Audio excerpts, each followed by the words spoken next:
దాదాపు 3 ఏళ్ల పాటు భారత ఎన్నికల సంఘం సారథిగా ఉన్న రాజీవ్ కుమార్ స్థానంలోకి జ్ఞానేష్ కుమార్ వచ్చారు. సీఈసీగా జ్ఞానేష్ పదోన్నతి పొందడంతో ఆ స్థానంలో ఎన్నికల కమిషనర్గా వివేక్ జోషి నియమితులయ్యారు. జ్ఞానేష్కు ప్రమోషన్ 3 నెలల్లోనే హర్యానా నుంచి జోషిని తెచ్చి ఈసీగా నియమించడం లక్ష్యంగా సోమవారం ఎంపిక కమిటీ భేటీ అయినప్పుడు విపక్ష నాయకుడు రాహుల్ గాంధీ ఆ ప్రక్రియను తాత్కాలికంగా వాయిదా వేయాలని కోరారు.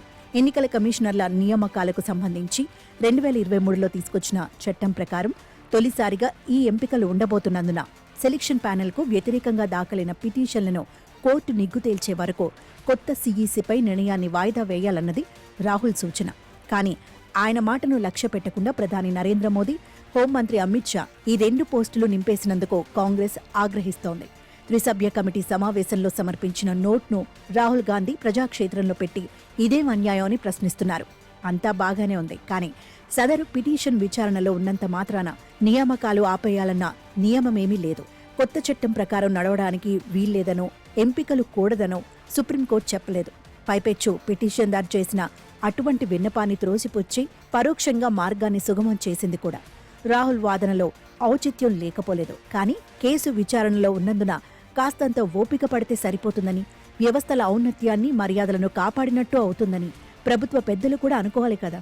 రాహుల్ గాంధీ సుప్రీంకోర్టును చూపి బెదిరిస్తున్నారు, కానీ అదేమీ హడావిడి పడటం లేదు. మోదీ ప్రభుత్వం తనకు నచ్చిన చట్టం చేసుకుని మెచ్చిన వారిని నియమించుకుంటున్నందున అభ్యంతరమూ లేదు. ప్రశాంత్ భూషణ్ ఒత్తిడి చేస్తున్న న్యాయమూర్తులు ప్రశాంతంగానే ఉన్నారు.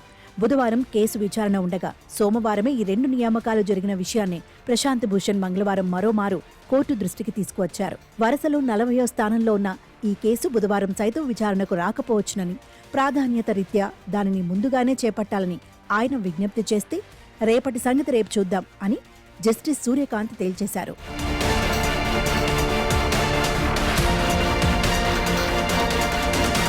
ఇప్పటి వరకు 3 నియామకాలు ఇదే తీరున జరిగిన విషయాన్ని కూడా పిటిషనర్ న్యాయమూర్తికి గుర్తు చేశారు. నిజానికి ఫిబ్రవరి 12న జరగాల్సిన విచారణ 19వ తేదీకి వాయిదా వేసినప్పుడే అంతలోగా సీఈసీ నియామకం పూర్తయిపోతుందని పిటిషన్దారులు ఆందోళన వెలిబుచ్చారు. జరగాల్సింది జరుగుతుందని, అన్నీ అంతిమ తీర్పుకు కట్టుబడి ఉంటాయని న్యాయమూర్తులు ఓ నామమాత్రపు హామీ ఇచ్చారు. ఎన్నికల కమిషనర్ల నియామకాలకు సంబంధించి నిర్దిష్టమైన చట్టం లేనందున అది తయారయ్యేలోగా ప్రధాన న్యాయమూర్తి కూడా భాగస్వామిగా ఉన్న ప్యానెల్ ద్వారా భర్తీ జరగాలని సుప్రీంకోర్టు 2023 మార్చిలో తీర్పు చెప్పింది. అదే ఏడాది చివర్లో కేంద్ర ప్రభుత్వం చట్టం చేసుకుంది. అందులో చీఫ్ జస్టిస్ స్థానంలోకి హోంమంత్రి వచ్చారు. తటస్థుడైన 3వ వ్యక్తికి చోటు లేకపోయింది. చట్టం తయారైంది, కానీ సారాంశంలో సుప్రీంకోర్టు ఆశయమైతే అందులో మిగల్లేదు. ఎన్నికల కమిషనర్ల నియామకాలు అన్నీ రకరకాల ప్రభావాలకు అతీతంగా, స్వతంత్రంగా, కార్యనిర్వాహక వ్యవస్థకు, రాజకీయాలకు అతీతంగా జరగాలన్నది ఆ తీర్పు సారాంశం.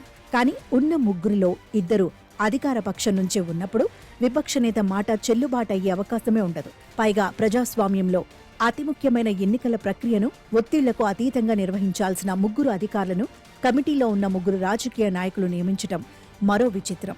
అంతిమంగా ఈ ప్రక్రియకు గౌరవమే లేకుండా పోయింది. ఎన్నికల సందర్భంలో కమిషనర్ల నిర్ణయాలు వివాదాస్పదం కావడం నిత్యకృత్యమైంది. కొత్త చట్టం మీద సుప్రీంకోర్టు కొత్తగా ఏం చెబుతుందో తెలియదు, కానీ ప్రత్యేక ప్రతిపత్తిని కోల్పోయిన జమ్మూ కాశ్మీర్ను చక్కబెట్టడం నుంచి రామజన్మభూమి ట్రస్ట్ ఏర్పాటు వరకు ఎన్నో రాజకార్యాలను చెక్కపెట్టిన జ్ఞానేష్ కుమార్ ఆధ్వర్యంలో రాబోయే 4 ఏళ్లలో 20 అసెంబ్లీ ఎన్నికలు జరిగి సార్వత్రిక ఎన్నికలకు కూడా రంగం సిద్ధం కాబోతోంది.